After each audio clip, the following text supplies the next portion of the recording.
네, 미니멀리스트라는 말이 있습니다. 이게 무슨 말일까요?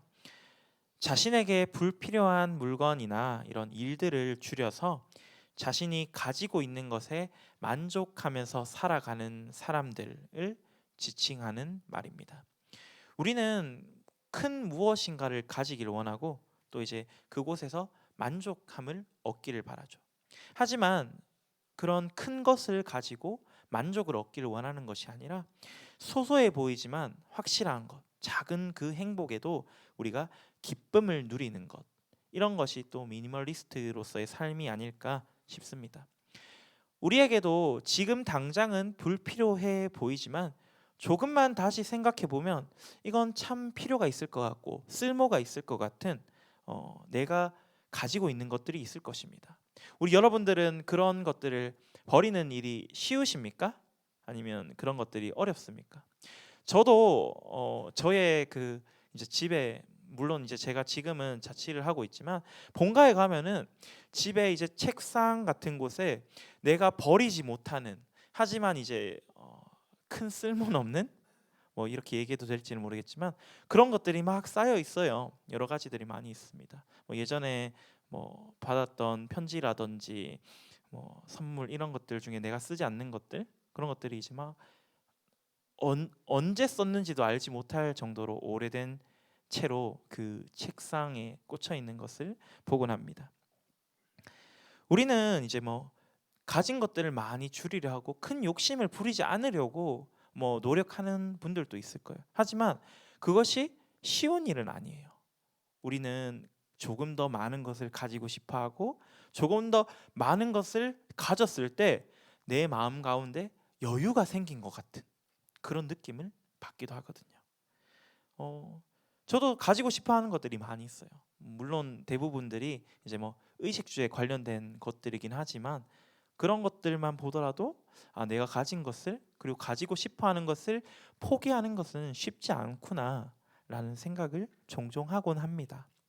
그러나 오늘 이 본문에 나온 예수님께서는 어, 어떤 의미로는 진정한 미니멀리스트가 아니셨나 하는 생각을 하게 됩니다. 예수님께서는 세상의 모든 부귀 영화보다 높은 좋은 그런 하늘의 영광을 버리시고 친히 우리를 위하여 낮아지심을 선택하시고 이 땅 가운데 오셨어요. 자신이 버렸던 그 하늘 영광으로 인해 나는 십자가 고난을 겪어야 하는 것을 너무나도 잘 아심에도 불구하고 그 고난을 선택하시기 위해 내가 가진 하늘 영광을 버리신 분이십니다. 그 고난을 통해서 예수님이 얻고자 하셨던 것, 얻었던 것은 무엇일까요? 바로 우리 믿는 자들을 향한 구원, 그 하나였습니다. 오늘 본문에는 이제 세 부류의 사람들이 나옵니다.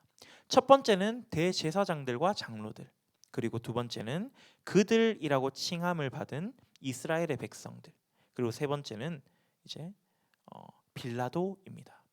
이 세 부류의 사람들의 공통점이 무엇일까요? 이 세 부류의 사람들은 모두 다 예수를 버린 사람들이었어요. 첫 번째로 대제사장들과 장로들은 예수를 고발함으로써 그를 버렸고요. 이제 이스라엘 백성들은 자신들이 바라던 메시아, 그런 메시아가 아니었다라는 이유로 그를, 예수 그리스도를 버려서 그가 십자가에 못 박히게 하였습니다. 빌라도는 또 어땠나요? 빌라도는 자신의 아내로부터 예수님이 죄가 없는 사람이다라는 이야기를 들었어요. 그런 이야기를 들었음에도 불구하고 내가 이 이스라엘 백성들에게 환심을 얻기 위하여, 이 사람들이 반란이 일어나면 내가 처하는 상황이 곤란해지다 보니까 그 상황을 막기 위하여 죄 없는 예수님을 버린 사람입니다. 그런데 이 세 부류의 사람들을 통한 버림보다 더 큰 버림이 오늘 우리가 읽은 본문의 다음에 나옵니다. 우리 마태복음 27장 46절의 말씀을 우리 다 같이 함께 찾아서 읽어보도록 하겠습니다. 마태복음 27장 46절 말씀, 우리 찾으신 다 찾으셨나요? 아직 조금 시간이 필요하신가요? 마태복음 27장 46절 말씀 다 찾으신 줄로 알고 한 목소리로 읽도록 하겠습니다. 함께 읽습니다. 시작. 제9시쯤에 예수께서 크게 소리질러 이르시되 엘리 엘리 라마 사박다니 하시니 이는 곧 나의 하나님 나의 하나님 어찌하여 나를 버리셨나이까 하는 뜻이라. 아멘. 예수님께서는 하나님께 이렇게 기도하시고 계십니다. 하나님 어찌하여 나를 버리셨습니까? 그렇습니다. 이 앞서 이야기했던 세 부류의 사람들뿐만 아니라 예수님께서는 하나님에게도 버림을 받았다라는 말입니다. 아니 예수님은 하나님의 아들이신데 어떻게 하나님이 자신의 아들을 버리셨다라는 이야기일까요? 예수님께서는 이 땅 가운데 오시기 전에 하늘에 계실 때 하나님의 보좌 우편에 하나님과 동일한 영광을 지니신 채로 계셨던 분이십니다. 그러나 예수님께서 이 땅 가운데 오셨다는 것은 자신이 가지고 있는 그 영광, 하나님과 동일한 영광을 포기하고 그 영광의 모습을 내버려 두고 이 땅 가운데 완전한 인간의 모습으로 오신 것이에요. 예수님께서는 이 땅 가운데 완전한 인간의 모습으로 오시기 위하여, 그러나 죄는 없으신 그 상태로 오시기 위하여 내가 가지고 있었던 그 아름다운 영광의 모습을 버리신 것입니다. 그리고 우리와 같은 인간의 모습을 취하여 이 땅 가운데 오신 것입니다. 여러분들이 가지고 있는 가장 귀한 것, 혹은 내게 있어서 가장 의미 있는 것, 앞서 이야기했던 것처럼 내가 미니멀리스트로서의 삶을 살기 위해 내가 나에게 있어서 불필요하다고 여겨지는 것조차 버리는 것도 쉬운 일이 아닌데, 내게 있어서 의미 있고 가치 있고 가장 소중한 것을 버린다는 것, 이것이 쉬운 일이 될까요? 너무 아깝지 않을까요? 많이 아깝다는 생각이 들 것입니다. 예를 들어서 우리 고등부의 이제 최고 미남인 정수가 그 외모를 웃음을 주려는 건 아니었는데 그 외모를 잃어버린다면 너무 아깝지 않겠어요? 그렇지 정수야. 네, 뭐 정수가 아니더라도 뭐 우리 고등부 친구들 중에선 또 예쁘고 잘생기고 뭐 또는 이제 공부를 잘하는 친구들, 아니면 뭐 이제 다른 친구들에 비해서 뛰어난 재능을 가진 친구들이 많이 있습니다. 우리 그 친구들이 그런 것들을 버려야 한다면 버릴 수 있겠어요? 쉽지 않을 것입니다. 하지만 예수님께서는 그런 세상의 많은 그 영광스러운 것들에 비견할 수 없는 그 하나님의 영광을 스스로 버리셨다는 것입니다. 하나님께서 창세 전에 작정해 놓으셨던, 계획하셨던 그 일을 이루시기 위하여, 우리의 죄를 사하여 주시기 위하여 이 땅 가운데 스스로 낮아짐의 모습을 취한 채로 오셨다는 것이죠. 그것이 왜입니까? 바로 우리를 위해서입니다. 하지만 예수님께서 받으신 고난은 이 땅 가운데 인간의 모습으로 하나님의 영광을 버리시고 인간의 모습으로 오신 그것으로 그치는 것이 아닙니다. 자기의 백성들에게 버림받는 고난도 받으셨고요, 십자가에 달려 죽게 되셨고요, 그리고 무덤 가운데 장사 지내시기까지 하셨습니다.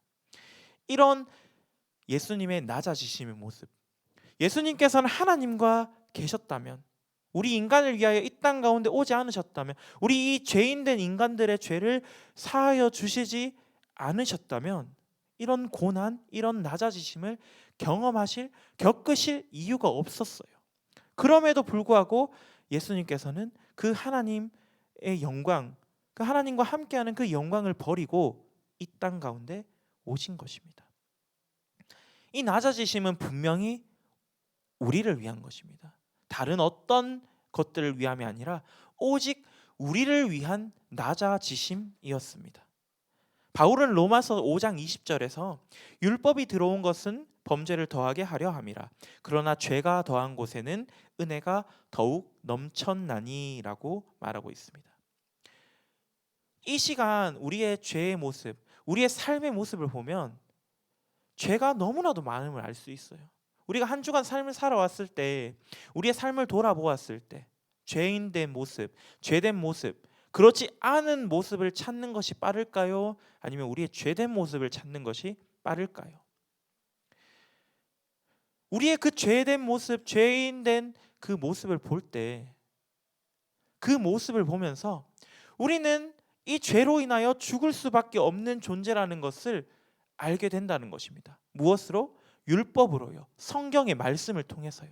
하나님이 우리에게 말씀하여 주신 그 말씀을 보면 볼수록 나의 죄된 모습이 더욱더 드러나 내가 정말 죽을 수밖에 없는 죄인이구나 라는 사실이 나의 가운데, 내 마음 가운데 깊이 새겨지고 드러난다라는 것입니다. 하지만 그 죄가 드러남을 통해서 이 죄된 나를 위하여 십자가 가운데 달려 돌아가신 예수 그리스도의 그 사랑이 더욱더 은혜가 된다는 것이에요. 바울은 이 이야기를 하고 있는 것입니다. 우리가 우리의 힘으로는 구원받을 수 없는 존재들이라는 그 사실을 우리가 깨닫게 되었을 때 우리는 우리의 구원이 오직 예수 그리스도의 십자가만으로만 이루어진다라는 것을 알게 되는 것입니다. 그때 우리는 그 은혜에 감사해야 하지 않을 수 없는 것입니다. 우리 내일부터는 이제 고난주간이 시작되어집니다. 그런데 이제 고난주간, 우리 친구들이 지금까지 신앙생활 교회에서 열심히 다니면서 이 고난주간 보내면서 특세 많이 했을 겁니다. 그런데 그 고난주간이, 그 특세가 이 1년에 52주의 주간 동안에 이 한 주 어떤 차이가 있었습니까? 무슨 차이가 있으셨어요? 그 고난에 나도 동참하겠다 하면서 뭐 금식 기도를 하면서 기도를 한다든지, 아니면 미디어 금식, 내가 정말 핸드폰 이제는 딱 한 주간 안 볼 수 있도록 열심히 노력해 봐야지 하면서 이런 시도들을 여러 가지 많이 해 보셨을 거예요, 우리 친구들. 그런데 우리 친구들이 기억해야 하는 것은 이 고난 주간은 예수 그리스도의 그 고난에 동참하는 것이 아닙니다. 이 동참하지 않는다라는 이야기를 들으면 의문을 가질 수 있을 거예요. 하지만 우리는 본질상 죄인입니다. 우리는 죄를 가진 존재들이에요.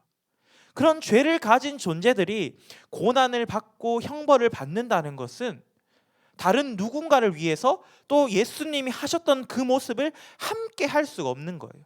왜? 우리가 형벌을 받고 고난을 받는 것은 나의 죄로 인함이기 때문이죠. 우리는 우리의 죄조차도 직접 해결할 수가 없어요. 우리가 형벌을 받고 고난을 받는다고 해서 우리에게 주어진 그 죄가 사라지는 것이 아닙니다. 그런 우리가, 죄인인 우리가 어떻게 예수 그리스도께서 우리를 위하여 행하신 그 숭고한 희생을 우리가 함께 동참한다, 함께 한다, 내가 십자가의 그 고난을 겪겠다 이야기할 수 있겠습니까? 우리가 이 고난 주간을 보낸다는 것, 이 고난 주간을 의미 있게 보낸다는 것은 우리가 그 예수 그리스도의 사랑을 기억하는 것일 겁니다. 예수 그리스도의 그 희생을 우리가 묵상하는 것입니다. 이 고난 주간, 십자가를 지시기 전까지의 그 한 주간에 예수 그리스도의 삶의 모습을 바라보면서 그 기간 동안에 예수 그리스도께서 우리에게 어떤 일을 행하셨는가, 죄인된 나를 위하여 예수 그리스도께서 어떤 일을 행하셨는가, 그것을 묵상하고 그것을 바라보면서 그것에 감사하며 그 은혜에 감격하며 예수 그리스도 앞에 기도함으로 나아가는 것, 그 사랑을 깨달아 알게 되는 것이 우리가 이 고난 주간, 한 주간의 삶을 통해서 살아내야 할 우리의 모습일 것입니다. 단순히 내가 고난 주간 가운데 한 끼 금식 기도를 했어, 미디어 금식을 했어, 이렇게 내가 어떤 행위, 다음번에 생각했을 때 내가 그 고난 주간에 이런 모습을 했지. 그래서 예수님의 고난을 조금이나마 함께 누리려고, 함께 겪으려고 내가 노력했어. 이렇게 그치는 것이 아니라는 말입니다. 앞으로의 우리의 일상이 예수 그리스도의 은혜를 받은, 예수 그리스도의 은혜를 입은 자로서 앞으로 우리의 일상이 어떻게 사라져야 하는지, 어떻게 우리의 삶의 모습이 나타나져야 하는지를 우리가 깨달아 아는 것입니다. 예수 그리스도의 그 희생을 안다면 우리는 그 삶 그대로 살아갈 수밖에 없게 되는 것이죠. 이번 고난 주간 가운데 우리 교회는 미디어 금식을 진행합니다. 우리 화면 한번 띄워 주시겠어요? 네, 우리 고등부도 이제 don't play 하고 이제 to 다음으로 넘겨주시면 to pray라고 되어 있습니다. 우리 고등부도 내려주시면 됩니다. 이 미디어 금식에 함께 동참하도록 할 것이에요. 아니 전도사님, 아까 금방 미디어 금식에 대해 안 좋게 이야기하신 것 아니에요? 라고 이야기할 수 있어요. 하지만 이 미디어 금식 자체가 나쁜 것이 아닙니다. 여러분들이 미디어 금식을 한다라고 우리가 이야기하고는, 저도 미디어 금식 한다라고 이야기하고는 핸드폰은 안 보지만 생각 가운데 어제 카리나 열애설 떴던데? 류진열이 뭐 한소희하고 사귄다고 하던데? 뭐 이런 생각, 아니면 내가 좋아하는 아이돌이 오늘 8시에 라방을 킨다 했던가? 뭐 이런 생각이 내 마음 가운데, 내 생각 가운데 계속해서 있으면 이것이 미디어 금식을 하는 행위 자체를 기념하는 것이죠. 우리는 미디어 금식을 통해서, 그 미디어로 통해서 나와 예수 그리스도의 사이를 막고 있는 것, 사이를 갈라놓고 있는 것에서 멀어지는 것입니다. 그 미디어에서 멀어짐을 통해서 나는 예수 그리스도께 더 가까이 나가는 것이에요. 이것이 우리가 미디어 금식을 하는 이유예요. 오직 예수님께서 나를 위하여 하신 일들, 그 사랑을 내가 기억하고 그 사랑을 내 마음 가운데 새기는 것, 그것이 우리가 한 주를 살아가야 할 모습이며 우리가 미디어 금식을 하는 이유가 되어지는 것입니다. 우리가 한 주간 말씀을 묵상하며 성경을 읽으면서 예수 그리스도의 그 낮아지심에 대해서 기억하고, 그 사랑받은 존재가 우리가 어떻게 그 제자로서의 길을 살아낼 것인지에 대해서 더욱더 생각하고 기억하는 시간이 되어야 할 것입니다. 미디어 금식을 통해서 우리 친구들이 나와 예수 그리스도를 막고 있는, 나와 예수 그리스도의 사이를 갈라놓는 그것에서 멀어지는 것입니다. 그 시간을 통하여 더욱더 예수 그리스도께 가까워지는 그런 한 주가 되기를 원합니다. 더 나아가 다음 주일은 부활 주일입니다.